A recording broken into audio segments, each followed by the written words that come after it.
Sou Isabel Albergaria, sou docente da Universidade dos Açores, professora auxiliar da Universidade dos Açores e investigadora integrada do CHAM, Centro de Humanidades, da Universidade Nova e Universidade dos Açores,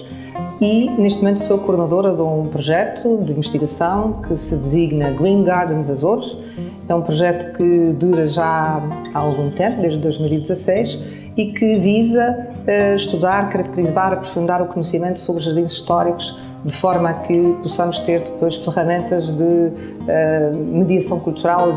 para melhorar a qualidade das visitas e para, no fundo, incentivar o turismo de jardins nos Açores. Consideramos que é um património muito importante. No dia 22 de fevereiro foi inaugurada esta exposição que se chama Plantas e Jardins, a paixão pela horticultura ornamental na Ilha de São Miguel. Começo por dizer que quando se fala em horticultura, se calhar algumas pessoas pensam em hortas, hortaliças. Na verdade, esta ciência da horticultura para o século XIX correspondia a uma espécie de ciência aplicada entre a agronomia, ou melhor, entre a agricultura e a botânica. Hoje talvez tenha evoluído para outros caminhos, como a agronomia e a arquitetura paisagista, mas quando se fala de horticultura ornamental, estamos no cerne de um conceito do século XIX, daí que esta exposição está muito centrada no conhecimento das plantas que se trouxe para a Europa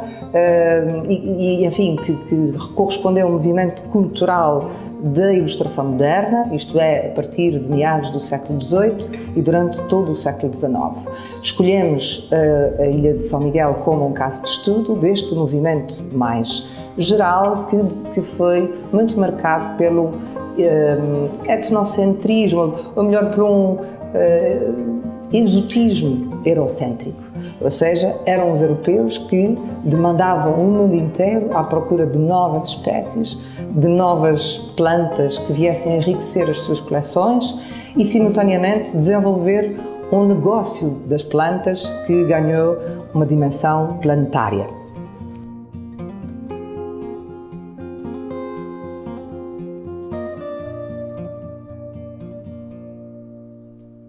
Desde logo queria dizer que esta exposição resulta de uma parceria do projeto Green Gardens Açores e da Biblioteca Pública e Arquivo de Ponta Delgada.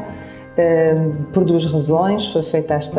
a escolha deste local e esta parceria. Em primeiro lugar, porque grande parte da documentação pertence à Biblioteca Pública, pertence a esta instituição, embora tenha havido outras instituições públicas e privadas que cederam também objetos, livros e documentação de arquivo, mas esta é, sem dúvida, a instituição mais importante e porque também este espaço é um espaço muito visitado por públicos, sobretudo públicos jovens, e nós gostaríamos que a exposição tivesse um caráter didático. Sou Graça Viveres, sou técnica superior aqui na Biblioteca Pública de Ponta Delgada. Fui convidada pela doutora Iva Matos, aqui da Biblioteca, para fazer parte deste grupo que esteve a fazer a investigação para a exposição das plantas e jardins e, basicamente, estive a fazer pesquisa bibliográfica, não só a nível de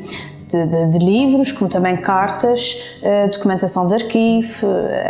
cargas, as aberturas das cargas e as chegadas de navios aqui ao Porto de Ponta Delgada, tudo em prol de obter informação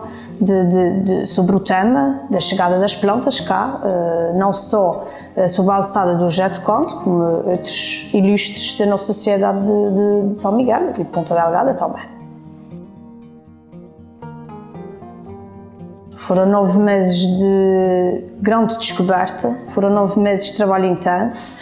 alguns dias em que não se encontrava nada que fosse útil ou que se pensasse que não era boa informação para a exposição, mas vendo bem, deu um belíssimo trabalho, deu um belo de um fruto e vale a pena. E claro, houve muita coisa que nós tivemos que filtrar, pois o que nós temos ainda há pano para mangas e dava uma continuação, quem sabe, no futuro, de uma próxima exposição que tenha a ver com esta.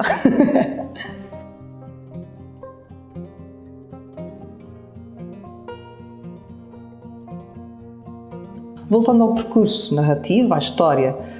que se conta aqui, foi então organizada em 4 núcleos. O primeiro dedicado ao conhecimento das plantas, conhecimento já aqui no sentido científico, protagonizado pelos naturalistas, protagonizado por caçadores de plantas, por botânicos que, como disse,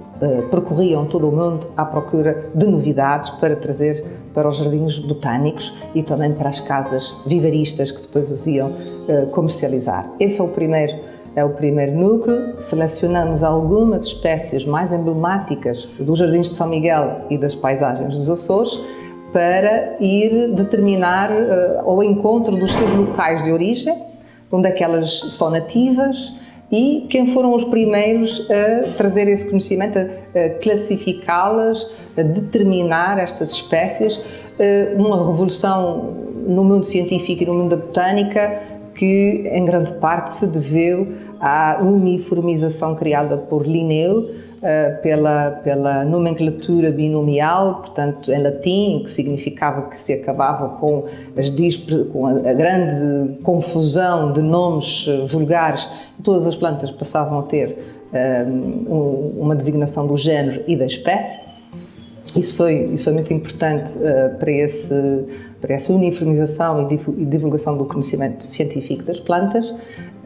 Depois, no segundo núcleo, procuramos determinar quem eram os colecionadores, quem foram localmente as pessoas que foram à procura, introduziram efetivamente as plantas e quais foram os seus fornecedores, onde é que eles as iam buscar, quem eram esses vivaristas, essas casas vivaristas, quase todas europeias, em Paris, Gand, Bruxelas, Erfurt, obviamente Londres, Southampton, enfim, várias cidades inglesas. E, portanto, como é que elas chegaram cá? O processo de embalagem, o processo de transporte, todo esse procedimento é aqui contado.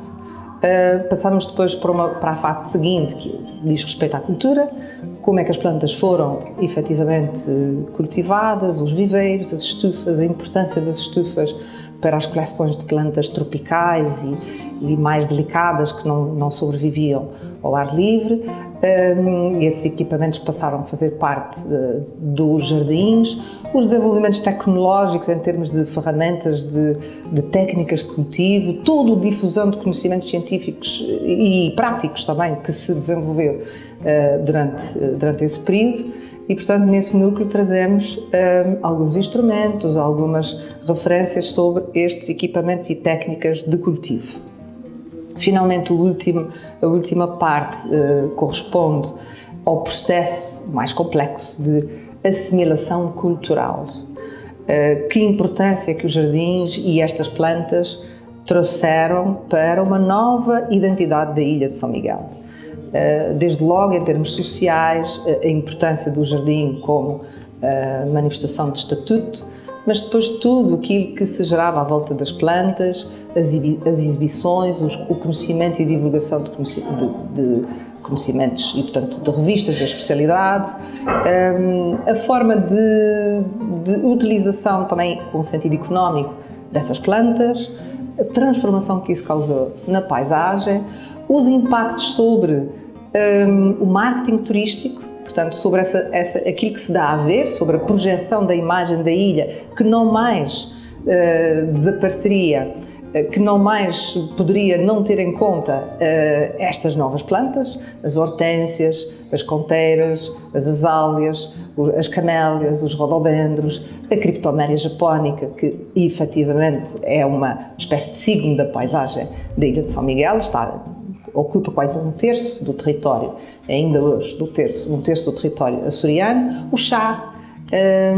o ananás, todas estas culturas exóticas que foram muito apropriadas como símbolos, como emblemas, como ex-libris dos Açores, mas também, e isto não pode deixar de ser referido, as consequências e os aspectos negativos que algumas destas plantas trouxeram ao escaparem de cultura e tornarem-se invasoras de forma que esse capítulo, digamos, essa consequência mais nefasta sobre o equilíbrio ecológico também é aqui tratada e termina-se com a procura de novas soluções para as plantas invasoras que já existem e para o combate a essas invasoras e, por outro lado, também um recrudescimento na descoberta ou redescoberta da flora nativa, da flora endémica e nativa e autóctone e todo o trabalho que tem sido feito também de replantação ou de repovoamento dessas espécies nativas em determinados contextos.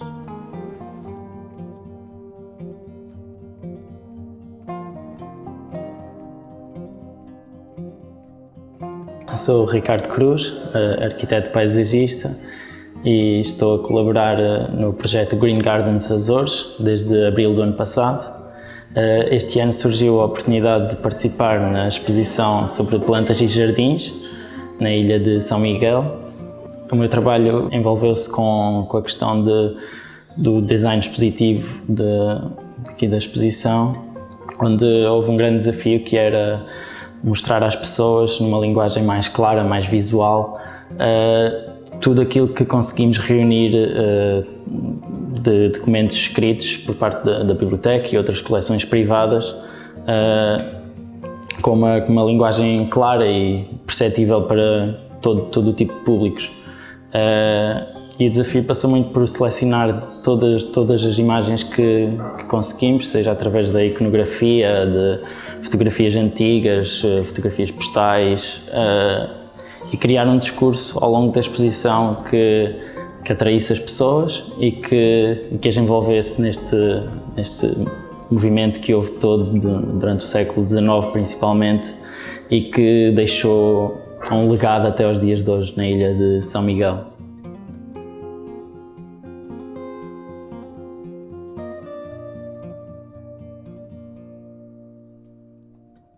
Tivemos a intenção de associar a inauguração da exposição das plantas e jardins com este evento da exposição de camélias aqui nas Furnas. E a razão é exatamente para que esta exposição ganhasse também um contexto